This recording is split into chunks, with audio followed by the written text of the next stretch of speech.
Hello, I'm Mikael from Infidus from Norway, and you're watching Brutally Delicious Podcast.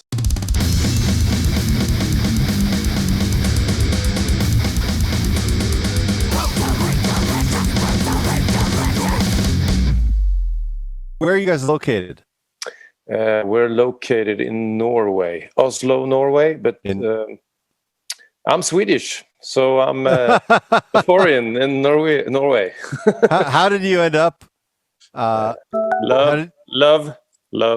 Love brings you everywhere, doesn't it? Yes. Even if you're a metalhead, right? Like everyone looks at metalheads and they're like, "Oh, they're so tough," but then they fall in love and they do the same things everyone else does. Yeah.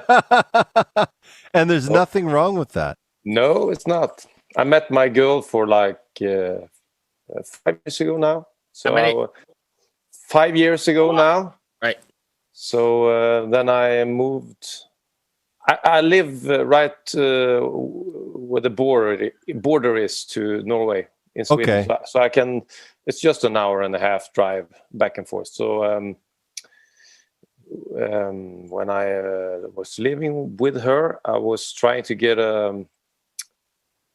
to play in a new band, and after like 2 years or so, I found Infidus. So there I is. Cool. I was listening to The Tragedy, which is a really cool track, by the way. Thank you. And the first thing that struck out to me was the production of the track. It's so different than most metal recordings I hear lately. Was that a conscious decision? How did that kind of happen?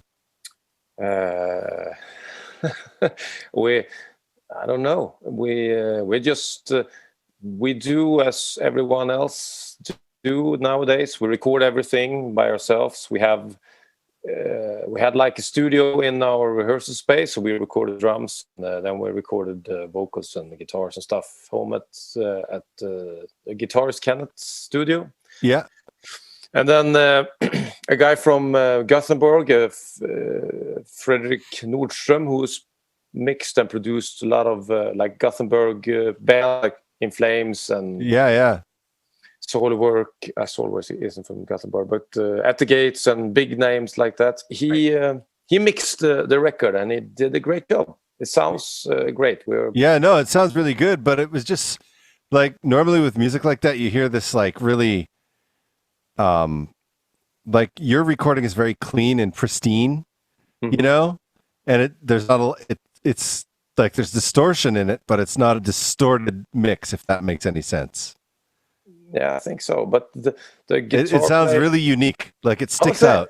Okay. I'm saying it as a good thing. Yeah. Like it sounds original in a category where a lot of things don't sound very original anymore. Okay, that's a big compliment. Thank you. I think the guitar players in Infidus, Kenneth and Øyvind, they are very precise about the guitar sound. They have worked a lot with that, and I think that's maybe a big part of the sound and the production. I think so. I hope so.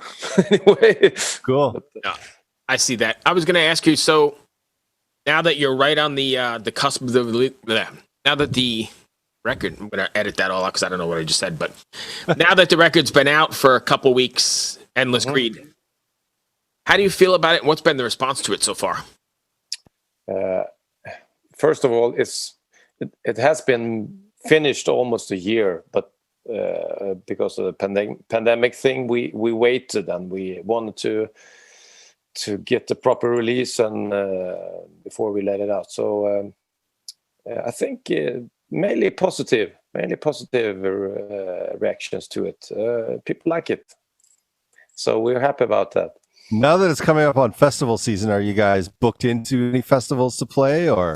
Some small festivals in Norway. We just played on one festival in Norway, but I think we're trying to be booked like the next year, because all of the festivals over here has been booked for over 2 years. So, yeah, that's true. They have to get rid of the 2-year lineup and get a new one now. Never thought of that. Year. That's kind of interesting. I never thought about that either. But all these bands that had shows booked and then they were canceled, festivals too, they still have to fulfill those obligations. Yeah, it's been 2 years now, so bands have been waiting for 2 years, and I think not only the festivals are happy to be running again. I think it's nice to be finally to be planning and booking new festival next year, because they have the pandemic thing. So hopefully we play some festivals next year, but this year we just play selected shows here and there. We're doing a release concert in Oslo now, 4th of June.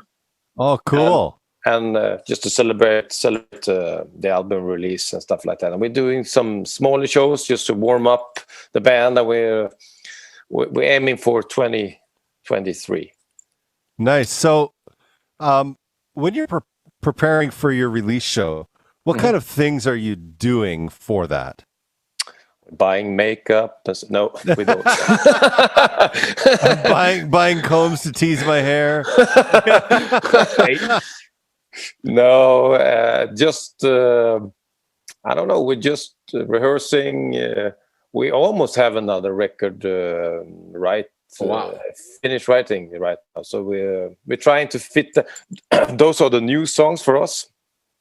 The new songs for you are the old songs for us. So sorry, we're trying to mix that together to get people to hear some familiar songs, and then also to play some brand new stuff. Are you worried or hesitant to get back out on the road again?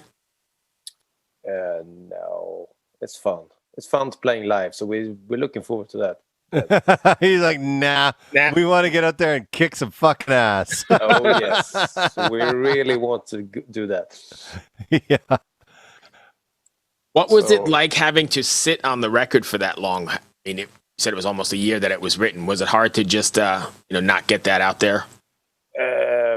It's been a year since it's been recorded.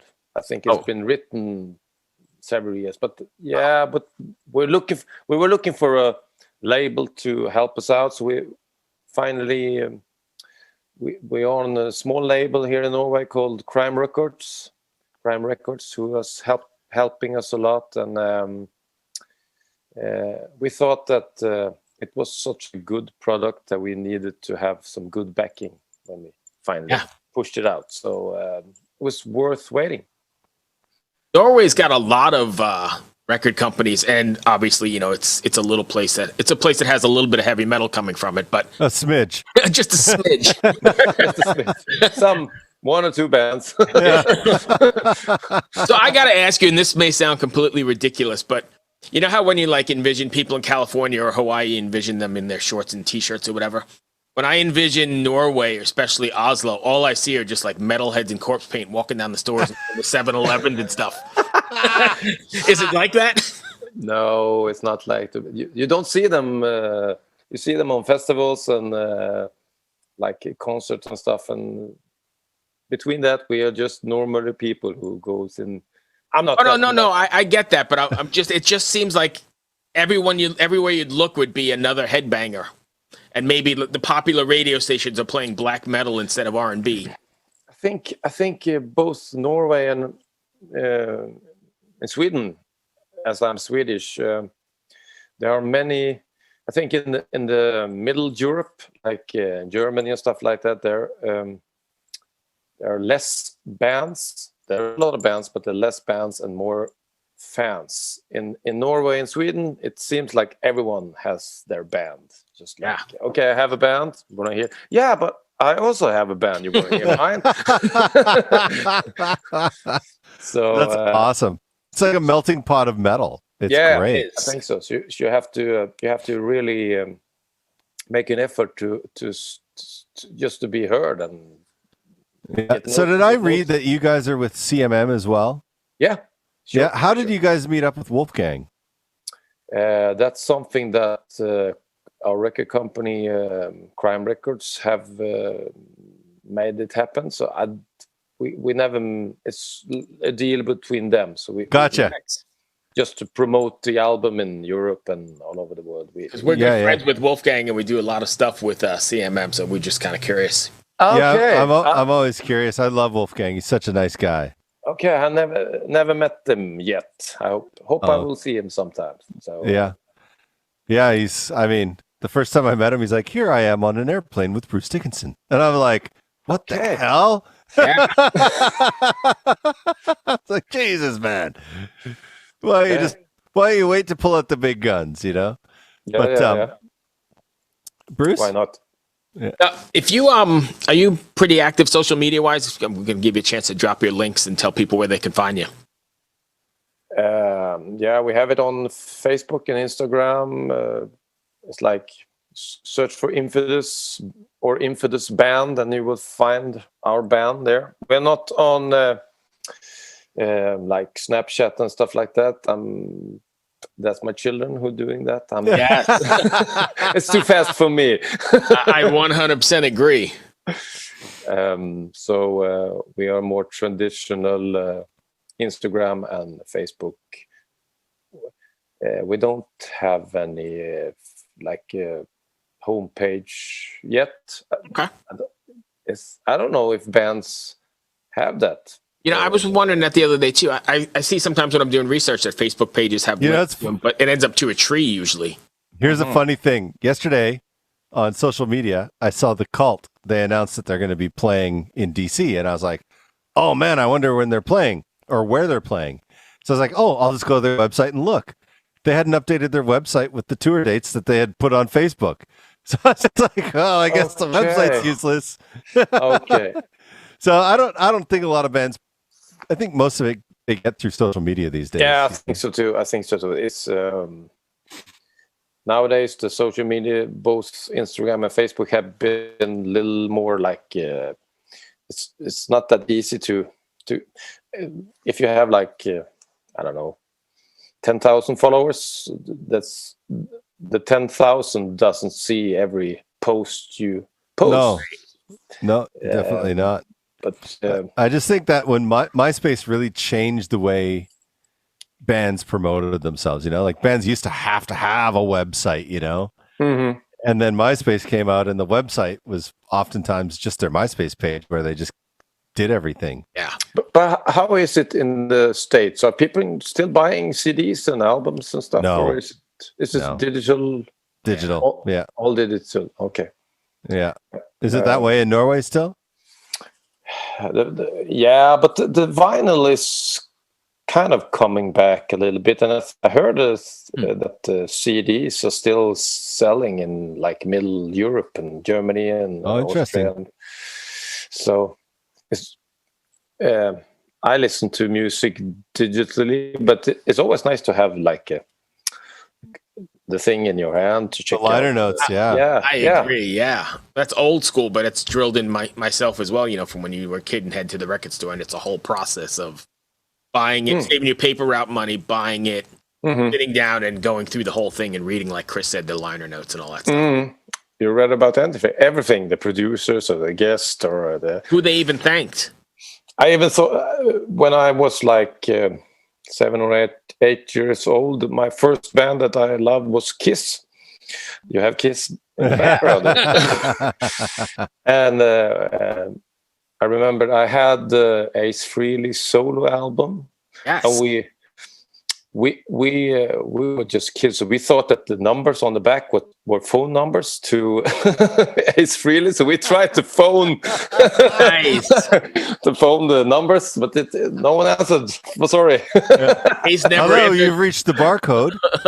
Ace never answered. That's funny. But yeah, that was a whole process. Then band sequence record too, right? There was a whole process into sequencing it and which song comes before which and creating that mood and flow. And you don't get that now with the drop one single. No, hopefully people still listen to the whole album, but it's. I think the young people today is listening to music differently than we do. They just zap the 30 seconds, but I think in hard rock and metal, it's not like you have to many records that I love, you have to listen to them like 10, 15, 20 times before you start with number 2, with the into song to the album, and then man, the 7, that's really good, and the 9, and Yeah, that happened to me with the new Gojira record. I was just like, I heard the singles, I was like, these are great, but then, I heard Grind, and I was just like, oh my God, that'll never be a single, but holy shit, that thing rips my face off.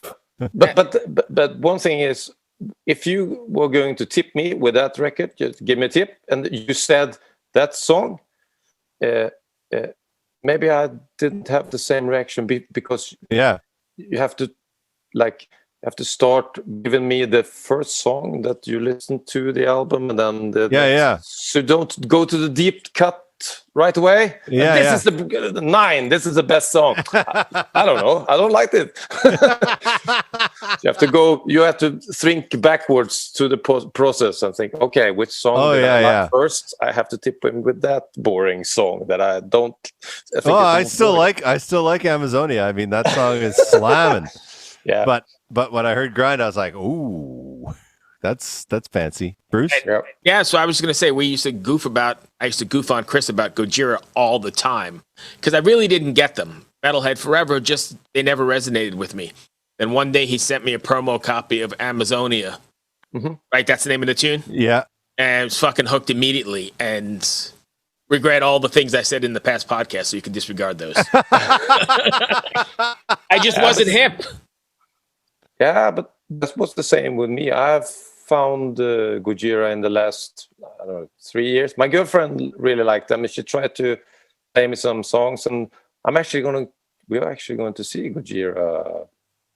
I don't know, in Oslo when they're coming. I think it's due May. It's not far, but I'm saying it takes the time. Then I heard what's it called, Stranded? Oh yeah.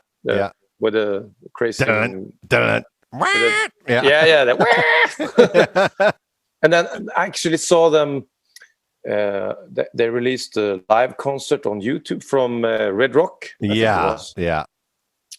And then they played that song, Stranded, and they fucked up with the cables or something, so they have to start over again. And that's the thing that hooked me on them. Just that thing that they're human. They sound great, but like everyone else, they have to just something was happening with the cables, and they have to, they stopped and they fixed it, and then he said, at least you know which song it is, and then they played the fucking song. Nice. So that turned me on the Gojira. Yeah, everyone has their own story, but I don't have anything else. Bruce, do you? No, I don't. Did we miss something you want to cover? Yeah, is there anything you want to cover? No, we have. I don't know. So the record is out when? Yeah, it's already out. It's already out. 22, April 22nd. Holy shit. April 22nd. Chris never knows what's going on. I don't. So it's already out. But I got confused because you said there was a release show. So the record's out. And we made you have to check out. We made a music video for the first single, Locomotive, that it's on YouTube. Okay. It's a really funny music video where some of the bands are also actors, so you have to check that out. Okay, nice, awesome. Yeah, that's all I've got. That was perfect. Awesome. Thank you for taking the time, my friend. I appreciate it. I really do love the singles, and hopefully you'll get over here sometime, or maybe on one of those boats. 70,000. Yeah, hopefully. I've been to the States once, but I never played there. So hopefully it would have been a dream come true to play America. So we're aiming for that. Beautiful. Right on, dude. Okay. Yeah. Thank you so much. Hey, keep us informed. Yep. Good luck, and we'll talk to you soon.